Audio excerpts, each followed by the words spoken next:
Om Ajnanatimidandasya Jnananjana Shalakaya Chakshurunmilitam Dhena Tasmai Shri Gurave Namah. Vancha kalpatarubhyascha kripasindubhya evacha patitanam pavanebhyo vaishnavebhyo namo namaha. I dedicate tonight's program with a prayer to His Holiness Bhakti True Swami. My dear Sri Chaitanya Mahaprabhu, if you so desire, please make Bhakti True Maharaj's body healthy so that he can give us at least another two and a half decades of his association. We need him more than he needs us.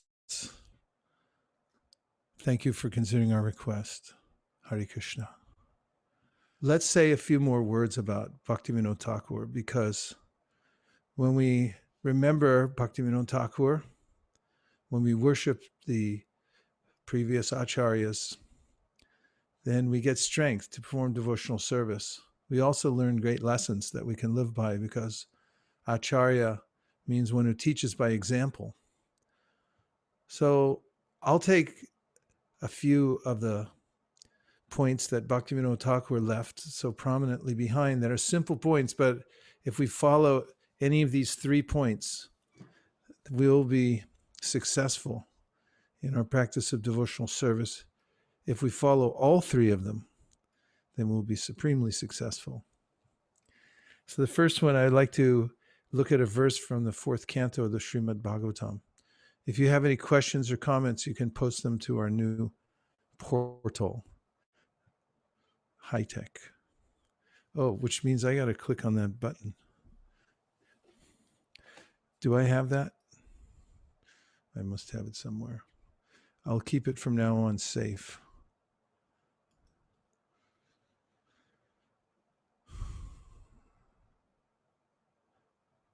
ISV Library Live Questions. Got it. Okay. Now, 4th canto.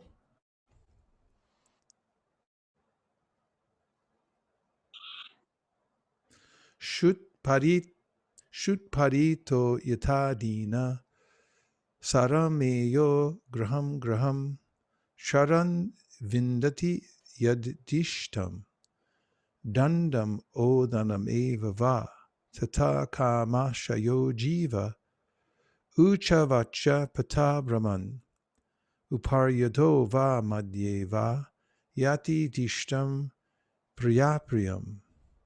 Shut parita, overcome by hunger. Yata, as. Dina, poor. Saramiya, a dog. Griham, from one's house. Griham, to another house. Charan, wandering. Vindati, receives. Yat, whose. Dishtam, according to destiny. Dandam, punishment. Odanam, food. Eva, certainly. Va, or tata, similarly. Kama ashraya, pursuing different types of desires. Jiva, the living entity. Ucha, high. Avacha, low. Pata, on a path. Brahman, wandering. Upari, high. Ada, low. You get the sense, right? Brahman, upari, ada. Wandering high and low. Va, or madhya, in the middle. Va, or yati, goes forward. Dishtam, according to destiny. Priya, pleasing. Apriya, not pleasing. The living entity is exactly like a dog who, overcome with hunger, goes from door to door for some food. According to his destiny, he sometimes receives punishment and is driven out, and at other times receives a little food to eat. Similarly, the living entity, being influenced by so many desires, wanders in different species of life according to destiny. Sometimes he is high and sometimes he is low. Sometimes he goes to the heavenly planets, sometimes to hell, sometimes to the middle planets, and so on. Srila Prabhupada's purport. The living entity's position is herein likened to a dog's. By chance, a dog may have a very rich owner, and by chance, he may become a street dog. As the dog of a rich man, he will live very opulently. Sometimes in Western countries, we hear of a master leaving millions of dollars to a dog in his will. Of course, there are many dogs loitering in the street without food. Therefore, to liken the conditional existence of the living entity to that of a dog is very appropriate. An intelligent human being, however, can understand that if he has to live the life of a dog, he had best become Krishna's dog. In the material world, a dog is sometimes elevated and sometimes on the street. But in the spiritual world, Krishna's dog is perpetually, eternally happy. Srila Bhaktivinoda Thakur has therefore sung Vaishnava Thakur Tomar Kukur Bholiya Janaha More. In this way, Bhaktivinoda Thakur offers to become a Vaishnav's dog. A dog always keeps himself at his master's door and does not allow any person unfavorable to the master to enter. Similarly, one should engage in the service of a Vaishnava and try to please him in every respect. Unless one does so, he does not make spiritual advancement. Apart from spiritual advancement in the material world, if one does not develop his qualities and goodness, he cannot be promoted to the higher planetary system, as confirmed by Bhagavad Gita 14:18. Urdhvam gachanti sattvasta madhye tishtanti rajasa jaghanya gunavrittista adho gachanti tamasa. Those situated in the mode of goodness gradually go upward to the higher planets. Those in the mode of passion live on the earthly planets, and those in the mode of ignorance go down to the hellish worlds. There are many varieties of life in the different planetary systems, and these come about due to the living entities developing his qualities in goodness, passion, and ignorance. If one is in goodness, he is promoted to the higher systems. If in passion, he remains in the middle systems, and if in ignorance, he is pushed down to the lower species of life. Just go back up to the top of the purport, if you will.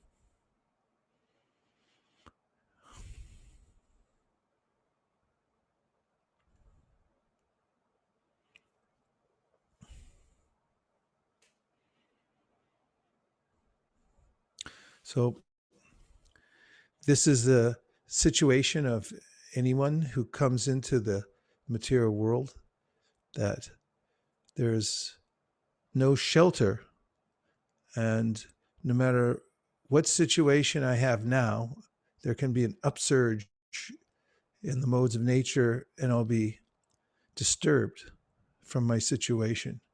This happens regularly in the material world, or I should say irregularly enough so that we don't know when it's coming. We just know that it is coming. And we're dependent on many different entities in the material world. Deha patra kalatra deshu atma saini sasatsapi tesham pramatonidhanam pashanapina pashyati. Although we see that none of these are giving us actual shelter, we ignore it and go on trying to find shelter somewhere in the material world. Therefore, very commonsensically, Prabhupada is showing the simple logic that if you're going to be a dog anyway and having to beg, then best if you become Krishna's dog. And Bhaktivinoda Thakur gives this advice. It's so simple, and for those who are feeling the pinch of the material world, or even those who aren't, but they become intelligent by understanding what their existential position actually is, such persons will beg to become a dog of a Vaishnava. And this is the sum and substance of Vaishnavism. Take shelter of a Vaishnava. as Gopi Paranadhana Prabhu used to say, it's not what you know that's important, it's who you know. And when we come to know a Vaishnav and we're able to take shelter of the Vaishnav, then we find security. As the Vaishnava is one who has taken shelter of Krishna. As Krishna says in the Bhagavad Gita, Mahatmanas tumam partha daivim prakritim ashrita bhajantyananya manaso gyatva bhutatim avyayam. Definition of a great soul or a Vaishnava is ashrita, under the daiva prakriti, the internal potency, has no more interest in the material world, but only takes shelter under Krishna. And if we find someone like that, and we take shelter, then we're properly situated. And Prabhupada used to give the example, which you can test out for yourself, works in any part of the world at any time. And that is, if you want to become endeared to somebody, even a big person, just love that person's dog. Love me, love my dog. As I've mentioned before in these classes, I've tried this. In my neighborhood, dogs are very popular. And when people go out to walk their dog, all they have to say is, nice dog. If I went up to them and said, I think you're very nice, they would probably flee, thinking that I was preparing to murder them or something.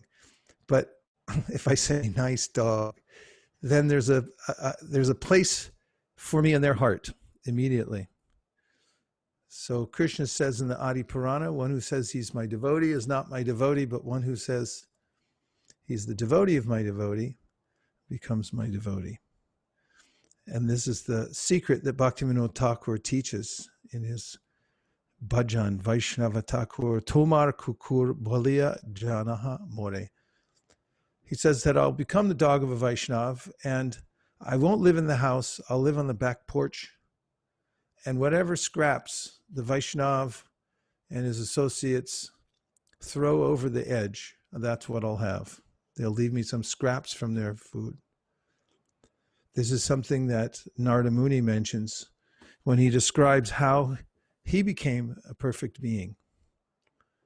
He was staying with his mother, as a 5-year-old child should, and sages came for not just one season, not just the rainy season, but for 2 seasons. They're obviously comfortable in that house and were intrigued with the precocious nature of Narada as a little boy, who served them along with his mother. And he says, does Narada, to his disciple Vyasadeva, once by their permission, I took the remnants of their food. And by hearing from them, taking the remnants, meaning just like a dog takes the scraps, that feeling is there. Then he said, my heart, my life began to change. Of course, later on, after this lifetime, Narada attained perfection by the mercy of the Vaishnavas. So this is the first lesson that is also taught by Lord Chaitanya Mahaprabhu when he's teaching Sanatana Goswami, as a devotional service starts by service to the Vaishnavas. It's maintained by service to the Vaishnavas and is perfected by service to the Vaishnavas. And it's an eternal principle. Therefore, one should serve Vaishnavas and be very careful not to make offenses to the Vaishnavas. As mentioned, and we discussed this recently, Chaitanya Mahaprabhu taught Sanatana Goswami 5 of the most effective forms of devotional service. He said these 5 are so wonderful and so powerful that it's difficult to describe them. worshiping the deity, living the holy dham, chanting the holy names, association with devotees, and hearing Srimad Bhagavatam. And he says, if you are not offensive, means don't offend devotees. If you touch any of these five, even if you don't have faith in them, but you're not offensive, then they will give their full potency to you. So if one can simply get through this life without offending Vaishnavas and try to serve the Vaishnavas to the best of one's ability, one will attain perfection in life by simply doing the simple things like chanting Hare Krishna, hearing Srimad Bhagavatam. This takes building a fence, Chaitanya Mahaprabhu said, around your creeper. In Vrindavan, when we go in Govardhan Parikrama, we see that anytime someone plants a tree, they have to cover it 3 times with special wire because there are all kinds of living entities there that would like to have it as a snack. The cows will come, the monkeys will come, everyone comes and wants to eat the tree. And so for it to survive and make it to the point where it can withstand a few nibbles here and there in a bigger tree, there has to be a fence around it. So one of the principles behind becoming the dog of a Vaishnava is being very careful not to make offenses to Vaishnavas as a principle. Don't speak ill of Vaishnavas, and also especially don't put it in writing, and especially don't put it on the internet for any reason. So this is the first principle. Take shelter of a Vaishnav the way the dog takes shelter of a master. We're already in a situation that is described by Srimad Bhagavatam as being dog-like, wandering here and there, begging for scraps, wherever we can be taken in. Sometimes someone lets us in, sometimes they kick us away, sometimes we get millions of dollars in inheritance, and other times we're left with a broken rickshaw and we can barely earn a rupee a day. So once one takes shelter of a Vaishnava, then all opulence comes into one's life. So this is the first principle. The second principle I would like to bring out is in the song Jeev Jago. So we'll look at the translation to that song. Here Bhaktivinoda Thakur gives this secret where he says, N-H-E ashodi mai nashi bharolagi. Harina Mahamantra lao tumi magi. Magi means to beg. And he gives us this instruction that you should beg for the holy name. Here the translation says, pray, beg is better. I pray, you had it. That's good, stay there. It says, now pray for this Harinam, but Magi means to beg. So beggars give up all their sense of being something special, and they submit themselves to groveling so that someone will have pity on them. Most of the beggars sort of fake that countenance that I'm downtrodden. Somewhere they have a stash, and they're not doing that bad. But if we realize our actual situation in life and then beg, it will be very effective. And I want to read to you the mood of the beggar. And this comes in the beginning of Bhaktivinoda Thakur's Sharanagati.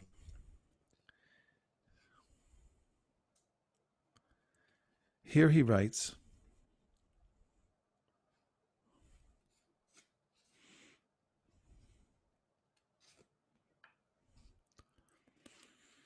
in Amara Jivana. You could switch back to the main screen. My life is ever given to sin. In it, there's not a particle of good. I have caused others great anxiety. I have troubled all souls. For the sake of my own enjoyment, I have never hesitated to perform sinful acts.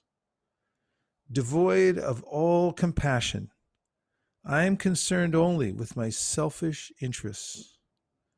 Perpetually speaking lies, I become dejected upon seeing others happy, whereas the misery of others is a source of great delight for me. There are limitless material desires within the core of my heart. I am wrathful, fond of exhibiting arrogance, intoxicated by vanity, and bewildered by worldly affairs. I wear the cherished ornaments of envy and egotism. Ruined by laziness and sleep, I resist all pious deeds, yet I am very enthusiastic to perform wicked acts. For the sake of worldly fame and reputation, I engage in the practice of deceitfulness. I am victimized by my own greed, being always lustful. A vile, wicked man such as this, rejected by godly people, is a constant offender, devoid of all good works, forever inclined toward evil. He is worn out and wasted by various miseries. Now in old age, deprived of all means of relief, thus humbled and poor, Bhaktivinoda submits his tale of grief at the feet of the Supreme Lord. This is the mood of one situated in dainya, or utter humility, seeing oneself as downtrodden. And it is one of the symptoms that Sri Chaitanya Mahaprabhu tells Sanatana Goswami indicates that one is developing bhava, which is the point at which the heart begins to soften. No more hard-heartedness. The heart must soften in order to feel the mellows of love for Krishna. And that process means softening the heart. Along with that comes this sense that I am a very lowly person. Even though Chaitanya Mahaprabhu says such a person is becoming more and more qualified, it's not that such a person has low self-esteem and becomes self-centered and depressed, that why don't more people appreciate me? Why am I left out? I need to be in the center, otherwise I'm feeling dejected. Quite the contrary, such a person becomes invigorated in service, but internally is feeling that I am actually a very small person, small-minded, without very admirable qualities. This dainya awakens proportionately to our advancement in devotional service. And Narada Muni in the Brihad Bhagavatamrita says that prema and dainya are inseparable. As one advances, the other advances as well. So in the mood that Bhaktivinoda Thakura has expressed, one who feels that I have nothing, or as Queen Kunti says in her prayer, Janmaishvarya Shruta Shribir Edam Anamadapuman Naivar Yavidatum Vai Twamakinchana Gocharam. I don't want to be touched by any of these ideas, she says, that I have something. I'm great because I actually look good. I'm great because, well, I come from a really good family. I know so many things, more than others. Janma Aishvarya, I have wealth. Instead, she said, these are odious. They're a kind of poison. And instead, she takes shelter and begs for this mood that tvam akinchana gocharam, that I have nothing. I didn't get anything. I wasn't smart enough to put my hand out, my cup, to even get a drop from the association of devotees. I'm completely bereft. Nothing. I have nothing. I am nothing. In such a mood, crying out to Krishna, saying his holy name, please give me your shelter, and please give me some service. Please give me some place in your Sangha amongst the Vaishnavas. Let me be the servant of the servant of the servant. This lesson Bhaktivinoda Thakur teaches us in this song and elsewhere. Enechi ashauri maya nashi bharo lagi. Harinam Mahamantra lao tumi magi. This medicine is very, very powerful, but he said to get it, you have to beg for it. And if you're in the mood, then the medicine will come and will completely cure the disease, and one, even in this lifetime, can attain perfection in devotional service. The third lesson he teaches us is in the song Arunodaya Kirtan. Kirtan, which is meant for singing at dawn when you go door to door to wake everybody up in your neighborhood, which was probably a fun thing we could do now while everyone's staying home. At the very last verse, Nam bina kichu nahi ko ar chauda bhuvanamaji. He writes, you see the last line there? There's nothing but the holy name within all the 14 worlds. This is a happy revelation because it's so hard to get anything in this world, and when I get it, I can't keep it. And there's a reason for that. It's because none of it belongs to me. And whatever I get slips through my fingers. But the holy name is coming to us as a friend. And as Gajendra says in his prayers, the Lord is never inattentive. He's always waiting for us to turn our attention towards him. And the moment that we do that, he'll reciprocate in kind. Ye yatamam prapadyante tamstataiva bhajamyaham. Krishna says in Gita that I reward the devotee according to his or her surrender to me. So it's very frustrating to be attracted to many things in this world because we can't keep them in order. They keep sliding out of order, and they keep sliding out of style. I get something, it goes out of style. Now I have to get something else. You buy a house, it starts to degrade. You buy a car, it'll start to degrade. You get a body, it'll start to degrade. Everything falls apart. It's very frustrating. And Krishna says in the Gita, Vyavasayatmika buddhir, Ekiha kurunandana, Bahushaka hinantascha buddhayo vyavasayinam. If you don't have a single purpose in life which is accurate, which points towards the Supreme Personality of Godhead, then you're going to go after all these things. You're going to be completely frustrated. So Bhaktivinoda Thakur gives us the answer. He says there's nothing but the holy name to be had in all the three worlds. When I first heard that, I had to read it several times. How could that be? There's nothing else to be had in the 14 worlds except for the holy name. Because there's no difference between Krishna and his name. And if we serve Krishna by chanting Hare Krishna, we'll experience that, as Prabhupada writes in one of his purports, we've synchronized all the energies of the universe. They're in one place because Krishna is the source of all of them.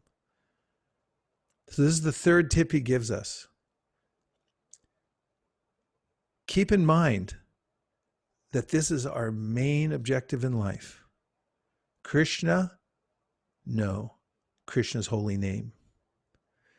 Krishna's holy name is our eternal Savior. He's come as an incarnation, and he is the only refuge for everyone in the Kali Yuga age. So remember the holy name, chant the holy name, always call out to Krishna. Apana samsritim goran, yanama vivishogrinan. Those in samsritim, those caught in the wheel of birth and death, samsritim, I'm being dragged from one body to the next. How can I get out of it? The holy name. Any danger, and there's danger at every step in the material world, can be overcome by the holy name.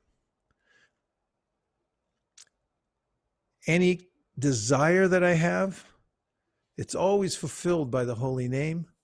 We don't chant the holy name to fulfill any desire, but we should know in the back of our mind that if I try to fulfill my desire, it won't be fruitful. But if I simply take shelter of the holy name and consider it my only property, that it's the only place to put my attention, then naturally all desires will be fulfilled, or they'll be quelled by my chanting of the holy name, because Vishaya Vinivartante Nirahara Sadehina Rasavarjam Rasopyasya Param Drishva Nivartate. We'll see something that's so amazing that it'll make everything in this world seem insignificant. All of the proceedings here in this world, which seem so consequential, the epidemics, the pandemics, the various governmental systems that come and go, they all seem like playthings, insignificant, nothing, compared to the all-merciful, all-powerful, all-beautiful holy name.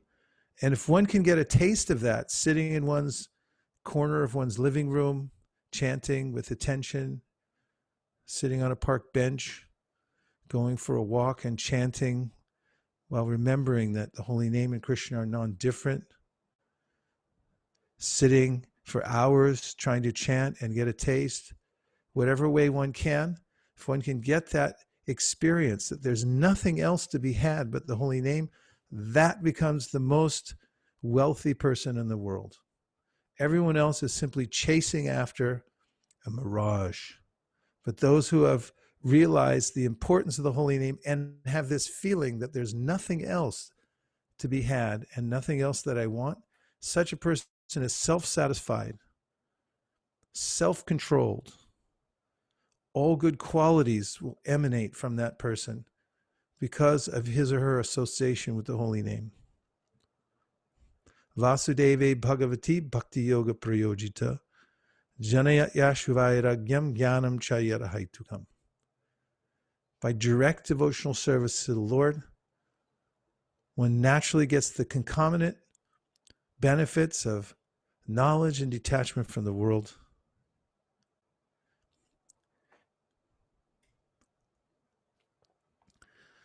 So these three lessons Bhaktivinoda Thakura gives us, they're so simple. But if we can remember them every day and aspire for them, and that is, be the dog of a Vaishnav. Keep shelter under a Vaishnav. Serve Vaishnavs. Number 2, beg for the holy name. Don't be proud. Don't already have something. Don't be preoccupied by something else. Be bereft of everything else. And put your hand out. Put your little cup out.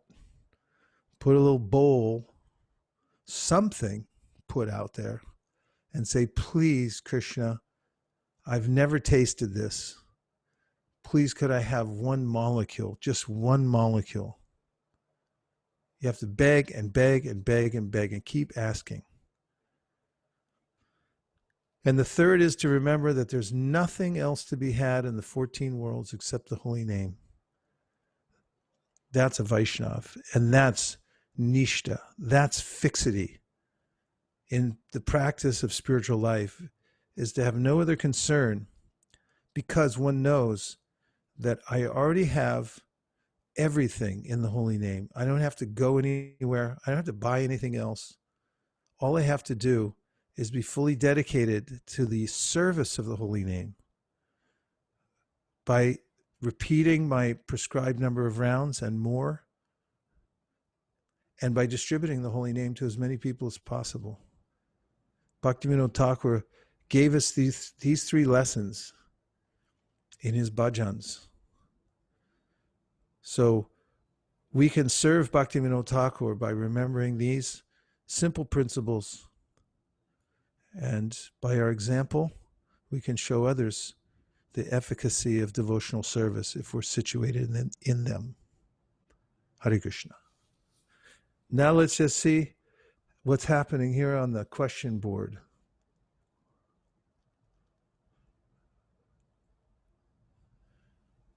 Here we go with Anonymous checked in. Good to see you again, Anonymous. How to have the mood of a Kinchana Gocharan. It seems easier said than done. As soon as we get some success or some recognition or some opulence, we do feel we know better than others. We start feeling privileged or superior, or at least better. How can we genuinely implement this mood? It helps if you can find a person that you respect that will chastise you. There's nothing like a little bit of chastisement from an advanced devotee to sober you up. Woe be to the person who doesn't have some kind of senior association of somebody who will tell them that they're not doing it right. So try to put yourself under the care of some mentors somewhere who will straighten you out, say, you did that wrong, and be open to it. Don't be puffed up and think, I know better than the Vaishnavas. And even if a Vaishnav that you think is lower than you tells you something, you should take it to heart. Try to take instruction.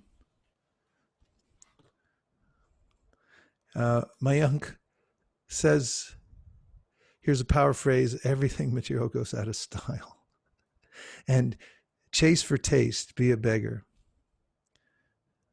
Krishna Bhakti Ras Bhavito Mati. Hey, good one, Srivatsa. Krishna Bhakti Ras Bhavito Mati Kriyatam Yadi Krito Pilabhyate Tataloyam Apimulyam Ekalam Janmakoti Sukritirna Labhyate. Rupa Goswami gives this, again, these teachings are very, very simple, but so profound. It has to do with our attitude. He says that if you become very greedy for devotional service, and then you chased after it, he said, don't hesitate, go after it now. As soon as you know it's available, you should not wait. You should take it.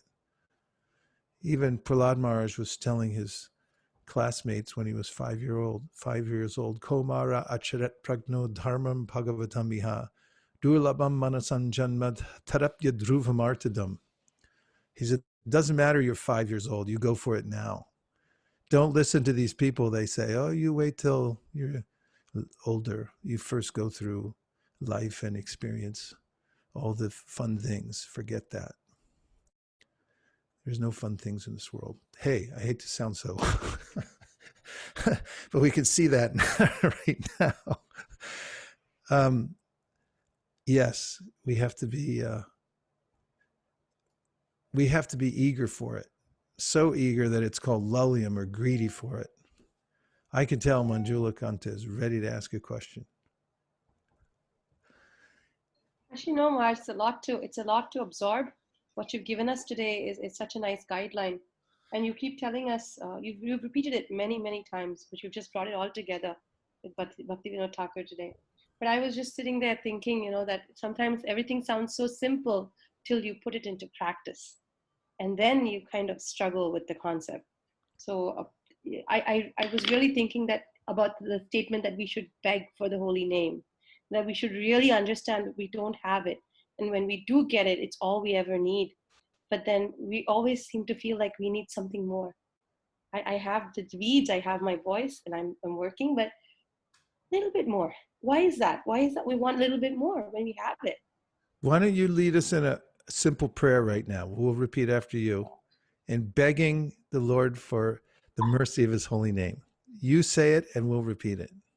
And just say from your heart, based on what you just said, that you feel like, oh, how could I get that? I don't want to tell you what to say, but just the mood of it. You say, we'll repeat. And don't worry about making it perfect. Just the mood, it has to be there. My dear Lord, please give me the strength to search for that deep, deep support that I get from your holy name. Help me realize that there's nothing else in this world but the sweet taste of your holy name on my lips. My dear Lord, let me not search here and there for that which does not exist, for I already have you in my hands, and I am unwilling to accept. Please give me the strength.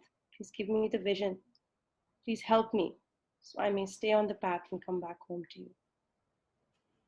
Thank you for considering my request. Thank you for considering my request.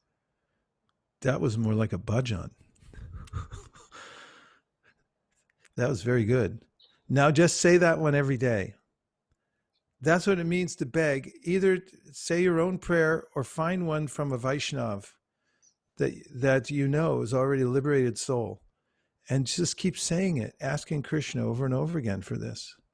And try not to drift into niyamagraha, which is I'm just saying it because I say it and I forgot the feeling behind it.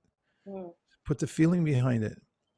Really, I was thinking this morning that actually bhakti is about managing our emotions more than anything else. We already have the emotions for Krishna. We just have to manage them. They're just pointed in the wrong direction.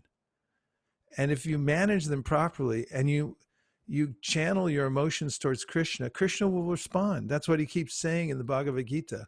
So I'm here. Tesham satata yuktanam bhajitam pritipurvakam.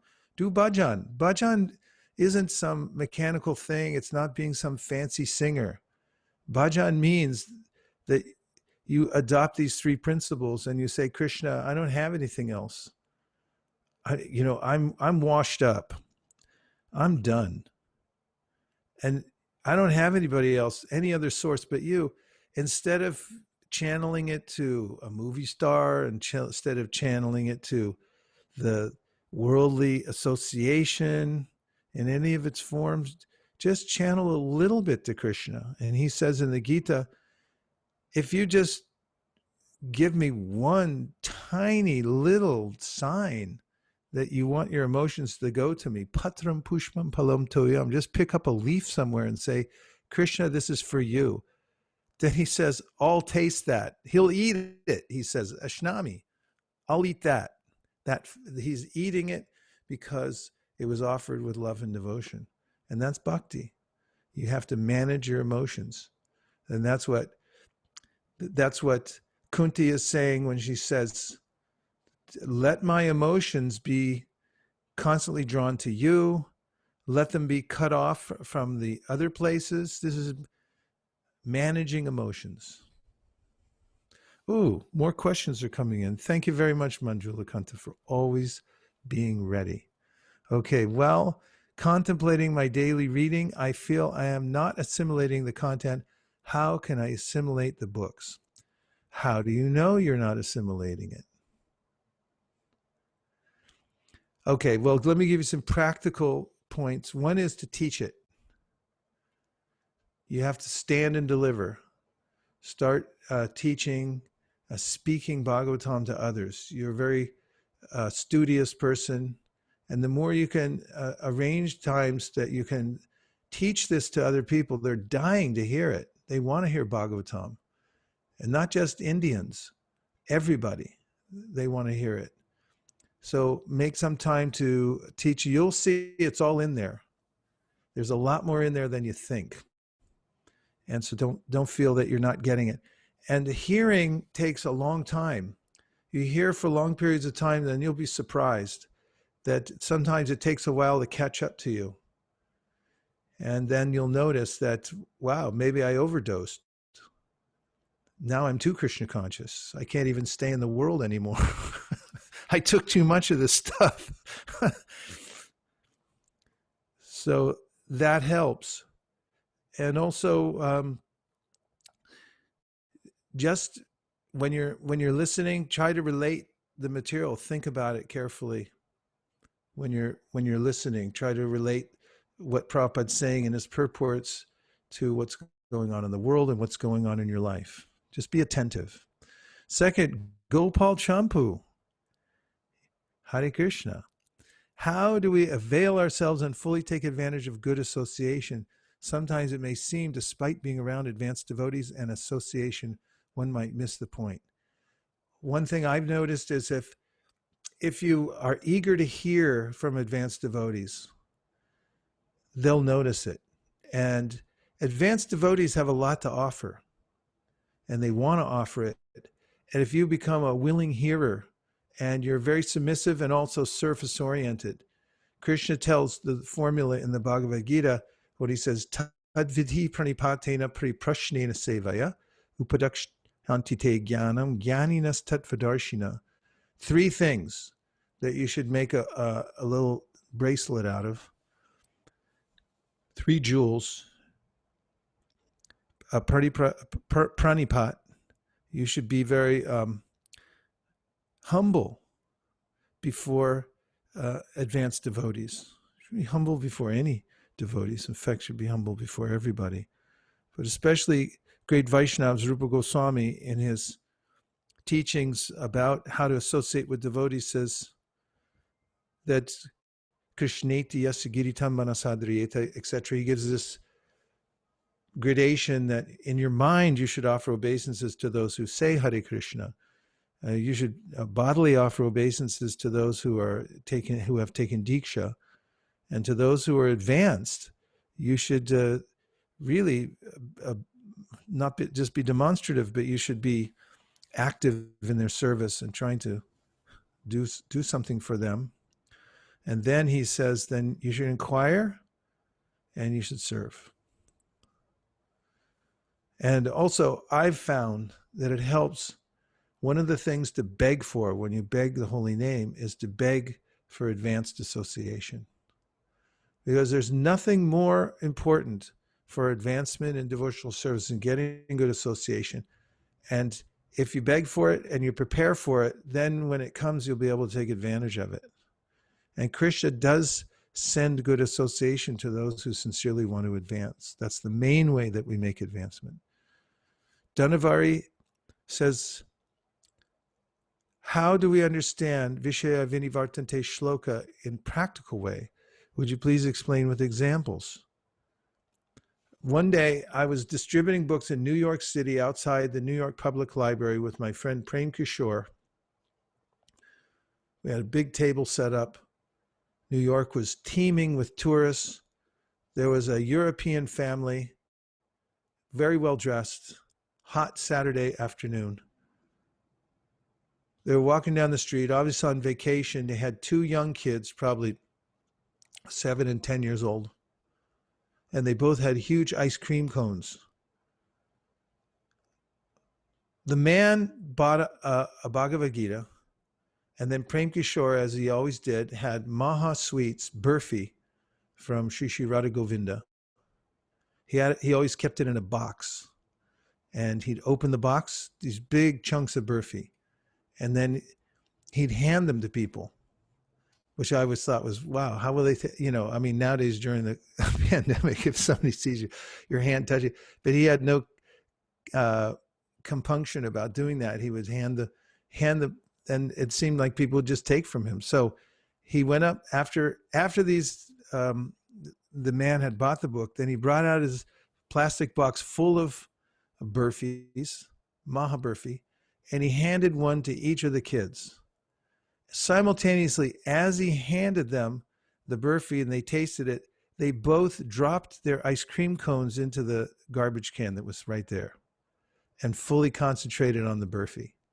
And I thought that was the nicest visual example of Vishaya Vinivartante. What kid drops an ice cream cone?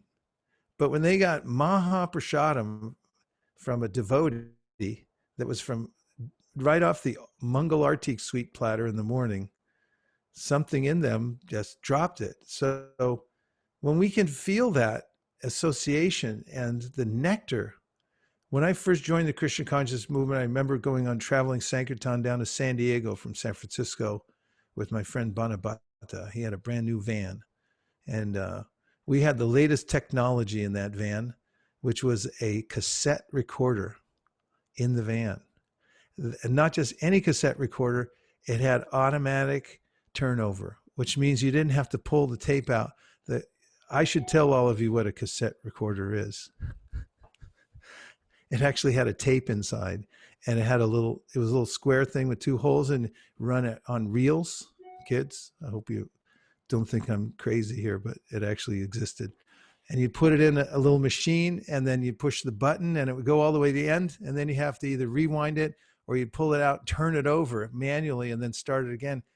Technology just came out that it would automatically flip to the other side and go the other way. We were in this van listening to these Delhi Pandal Kirtans. They just come out of India, different bhajans, and we were flying high out on Sankirtan. And we got down to San Diego, and there was a couple of swamis there that were holding Mangal Artik up in the small temple room they had then. And I went up there. We went up there for the Mangal Artik, and it was just kind of dark. They had a picture, and we were doing the Mangal Artik, and I just experienced, wow, there's nothing better than this. Hey, look, there's a tape. Thank you, Radhakripa Prabhu, for showing Exhibit A. But I can remember feeling like, how fortunate to be part of Lord Chaitanya's movement. It felt like some secret that nobody else knew in the world. We were up there in that little room at 4:30 in the morning, jumping up and down, singing before Panchatattva, the picture. And there was nowhere else in the world I want to be. And when you feel that in devotional service, there's nowhere else you want to be. That's Vishaya Vinivartante. So get that. And then Sunita, chanting in a deeper consciousness with a desire to connect with the Lord will someday soften our hard heart, and we will become humble, enabling us to beg. Yes, it's a reflection. Thank you. Amit says, how can one practice detachment while chanting the holy names? The main detachment is to discipline oneself from distraction. Make sure to, if you're distracted by your cell phone, then nowadays you can buy a lockbox that has a timer on it, and you put it in the box, and then you set the timer, and it won't open for you or anybody else. And then chant your rounds. And this is a measure that you can take in order to experience detachment. If you do that, then Krishna will reward you with some one-pointed attention. A reflection from Pramila. I like the point where you mention beg for the holy name, fully dedicated to the service of the holy name. I daily beg Krishna, he is my life. Hare Krishna. Then Janaki. Hare Krishna, thank you for the class. Thank you for the nice class. Thank you for saying so. How can we uproot the fault-finding tendency from the heart? Well, first of all, we should become aware that it's there. And second of all, we should take the advice of Lord Chaitanya and the advanced devotees that we should avoid it. And so Just as if you know you have some kind of ailment, you're careful not to exacerbate your situation by doing things that make it worse. So if you see that it's there, then follow the advice that your mother gave you. And what did she tell you? If you don't have anything good to say, then somebody finish it. Don't say anything. Hey, Lakshmi Van, tell us what your mom said. She said, say nothing at all. Yeah, exactly. If you don't have anything good to say, don't say anything at all. Just practice what your mama told you. And if you do that, yes, Shraddha. Nothing. Okay. And Radha Priya says, how do we handle our emotions? Well, what I said was manage our emotions, which is a little more active than handling, perhaps, or they're in the same realm.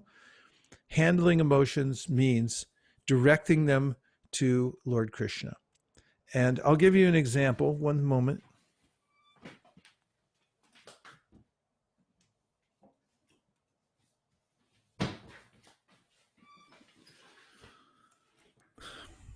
In the first canto,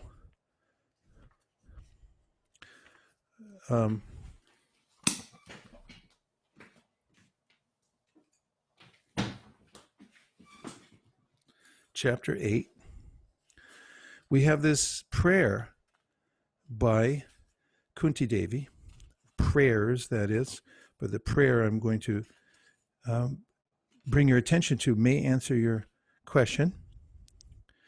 And herein she says to Lord Krishna, you can tell I'm stalling, right?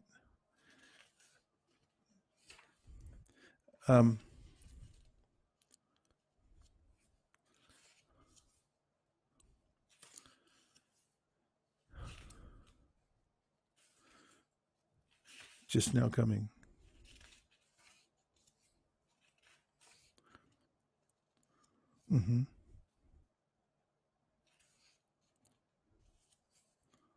Yeah, there it is, number 41. 1841. She says, Ata Vishvesha Vishvatman, Vishvamurte Sukeshu Me, Sneha Pasham Imam Chindi, Dridham Pandushu Vishnushu. O Lord of the universe, soul of the universe, O personality of the form of the universe, please therefore sever my tie of affection for my kinsmen, the Pandavas and the Vrishnis. Prabhupada's purport.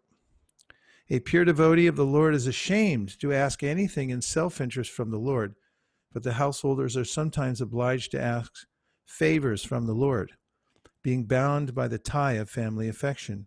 Srimati Kunti Devi was conscious of this fact, and therefore she prayed to the Lord to cut off the affectionate tie from her own kinsmen, the Pandavas and the Vrishnis. The Pandavas are her own sons, and the Vrishnis are the members of her paternal family. Krishna was equally related to both the families, but the families required the Lord's help because they were dependent devotees of the Lord.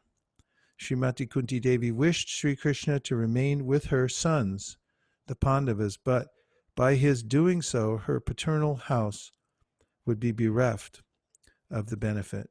All these particularities,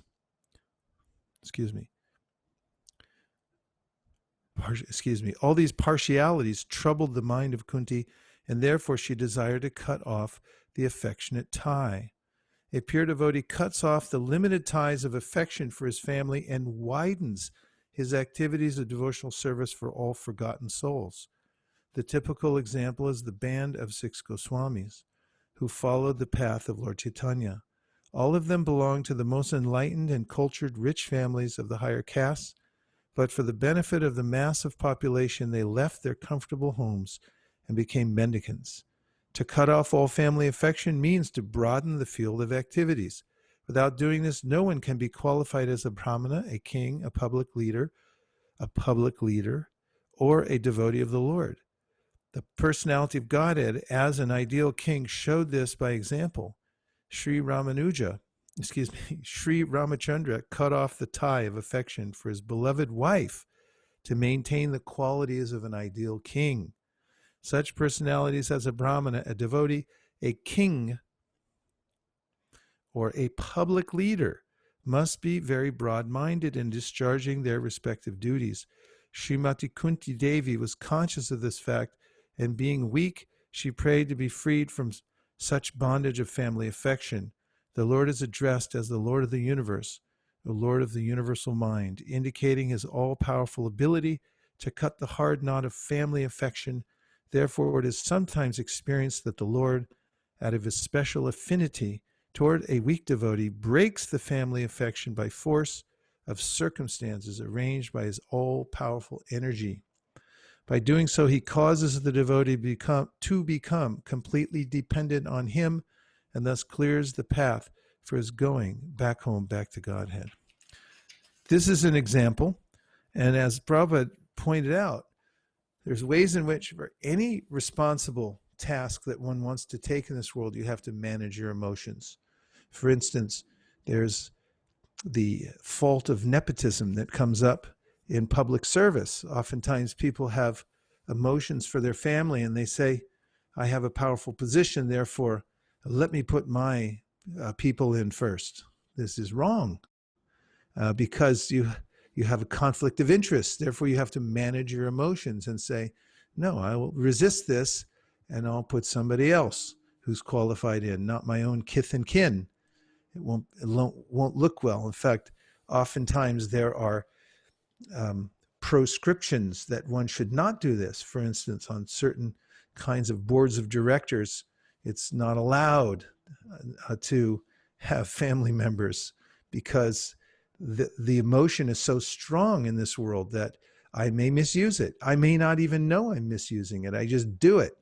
So you have to manage it yourself by seeing, how do I arrange my life in such a way that I'm not being abused by my emotion, not being manipulated by my emotions. And at the same time, one should understand that my emotions, when they are properly directed towards Krishna, and that emotion means that I am the eternal servant of Krishna, and my only business in life is to serve him. When that emotion becomes thickened more and more, it's called Shraddha. This is my conviction. Shraddha Shabde Vishwas Kohe Suridanashoy Krishna Bhakti Koile Sarva Karma Krita Hoy. That the more I manage my emotions and direct them towards service to Krishna, the more my life becomes perfect.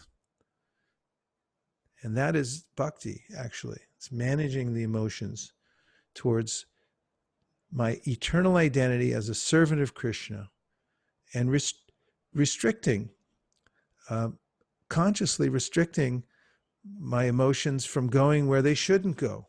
That was one of the lessons of Bharat Maharaj. He became emotionally attached to a little deer, which was a big mistake because he became a deer in his next life. So don't get attached to squirrels and deer. You can take them as shiksha gurus, but don't start thinking they're your kids, or you may end up as one. Okay, yes, Shraddha. Yeah, Maharaj, two things. I have posted a reflection for you to take in the end of the lecture. Okay. And Govind Vashni Prabhu is raising his hand on Zoom for a long time. Who is? Govind Vashni Prabhu. Really? Well, that's our good fortune. Please go ahead. Hare Krishna Prabhu, Danvas Pranam. Thank you for a very practical lecture. You know, I have a question with what is going on around nowadays, you know, especially tied to the Bhagavad Gita shloka, Yo mam pashyati sarvatra, sarvam cha mai pashyati. So a devotee, you know, looks at everything as Lord, or at least, you know, part and parcel of Lord.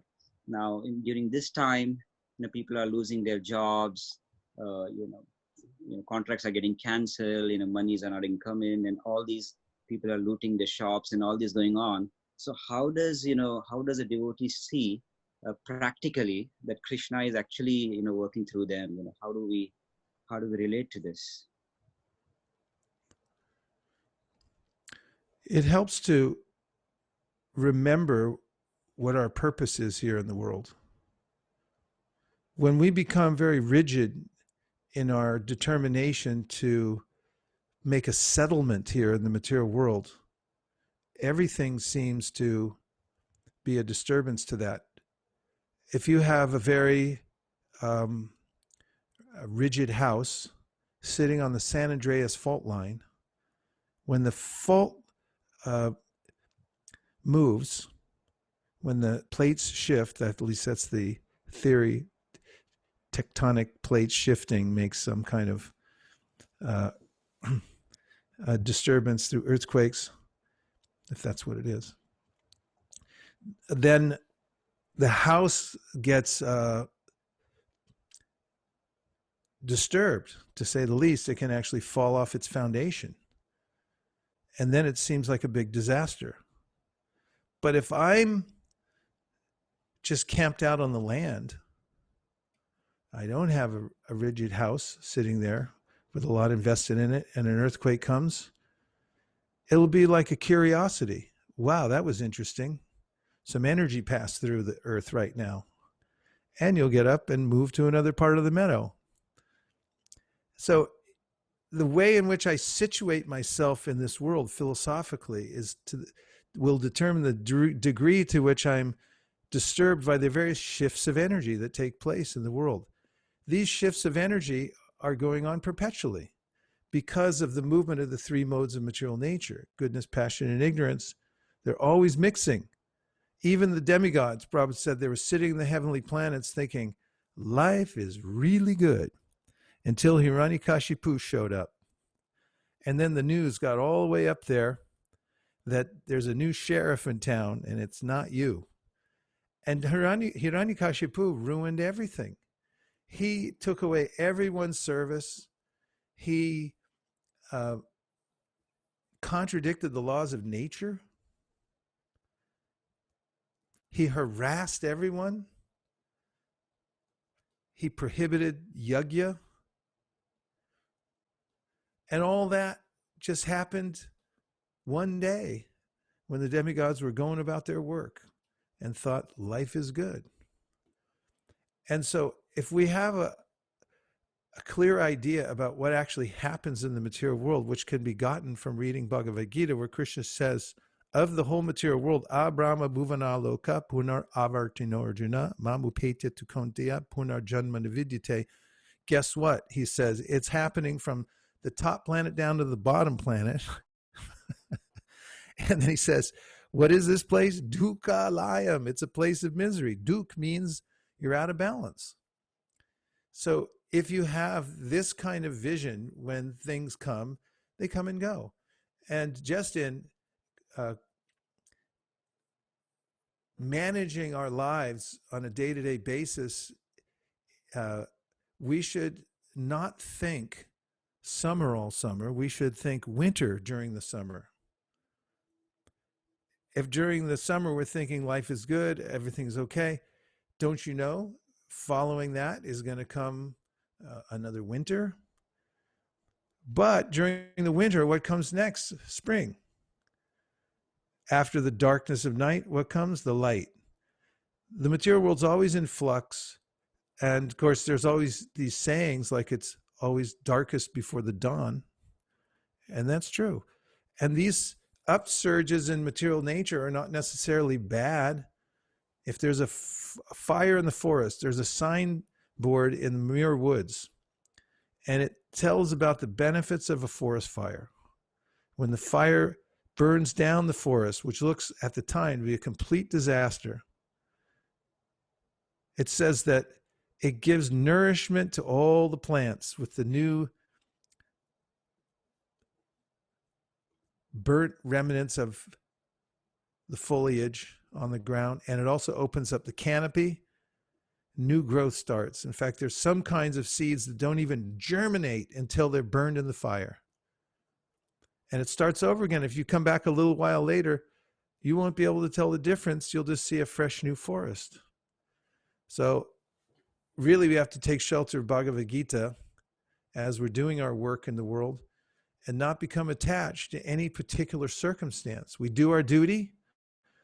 Karmanyeva adhikaraste mapalishu kadachana, the karma pala hetu burnam, make karma stokarmani. Krishna says, you should be attached to doing your duty, but don't be attached to the fruits. And also don't be attached to not doing your duty.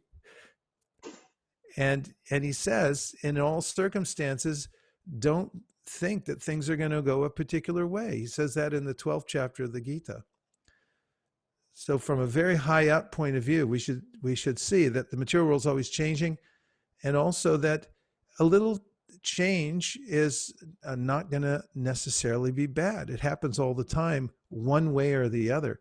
So Prabhupada used to say that an expert business person makes money whether the market is going up or down. So we have to be adroit while moving around the world and take advantage of whatever situations are upon us, especially by taking shelter of Bhagavad Gita and the vision that we have there, and knowing that whatever is going to come to me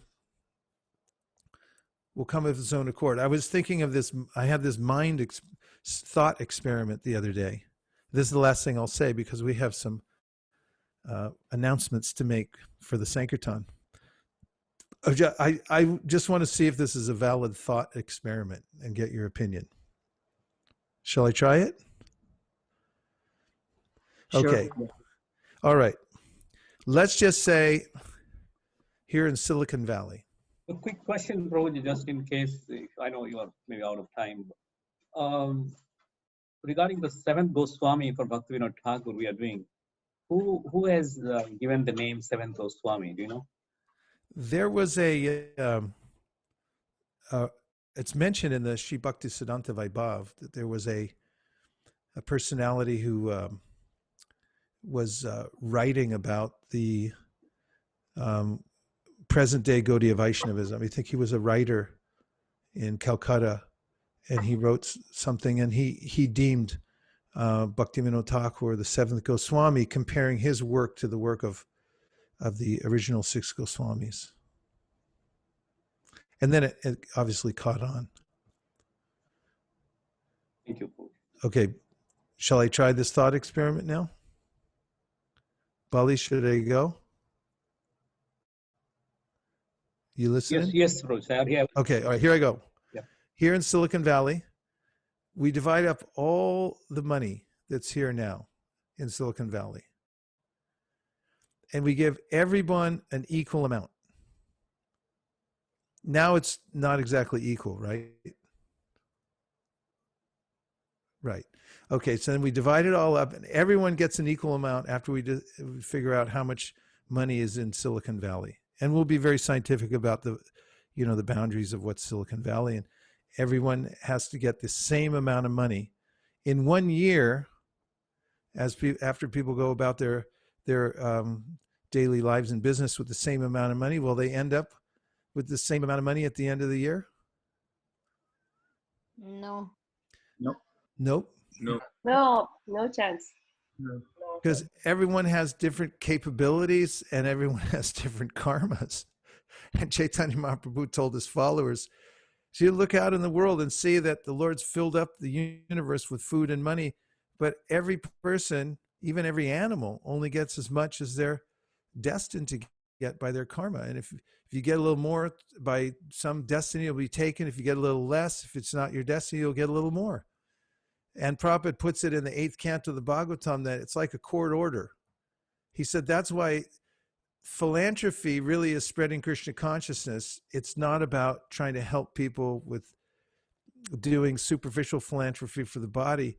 He said because karma is like a court order. You have to follow it. And everyone's been given a court order to follow. And that's going to happen no matter what kind of well-intentioned philanthropist you are, giving away money, giving away food, giving hotel rooms and things like that. It's still going to shake out according to people's karma. Therefore, devotees consider that the best thing is to help people come to knowledge and understand devotional service, karmani nirodhati kintucha bhakti bhajan, so that they can overcome the limitations imposed upon them by material nature, specifically karma. Period. Full stop. Thank you very much. Om Tat Sat. Hare Krishna. Now, Nachari Marman, Nachari Marman, hey, Nachari Marman, Nachari Marman, Nachari Marman, Nachari Marman.